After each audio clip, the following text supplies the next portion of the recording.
চলুন এক অদ্ভুত রোগের বিষয় বলি, যা শুনতে অদ্ভুত লাগলেও বাস্তবে এই রোগের অস্তিত্বের কারণ নিয়ে আমেরিকার মতো দেশ পর্যন্ত চিন্তিত।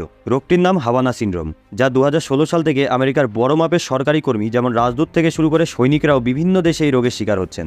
এখনও পর্যন্ত প্রায় 1,500 জনেরও বেশি লোককে আক্রান্ত করেছে এই রোগটি, যা লক্ষণগুলো শুনলেও অবাক হবেন, যেমন তীব্র মাথা ব্যথা, মাথায় চাপ, কানে ঝিঝি শব্দ, ভারসাম্যহীনতা এবং স্মৃতিভ্রম। কিউবা নামক দেশের রাজধানী হাভানা শহর থেকে শুরু হয়েছে এই নামটি, যা এখন প্রায় 100টি দেশে ছড়িয়ে পড়েছে। প্রথমে আমেরিকা যুক্তরাষ্ট্র সন্দেহ করেছিল যে রাশিয়া বা চীনের কোনো গোপন যন্ত্রের জন্য এই রোগটি হচ্ছিল, কিন্তু সাম্প্রতিক এক রিপোর্ট সবকিছু উল্টে দিয়েছে।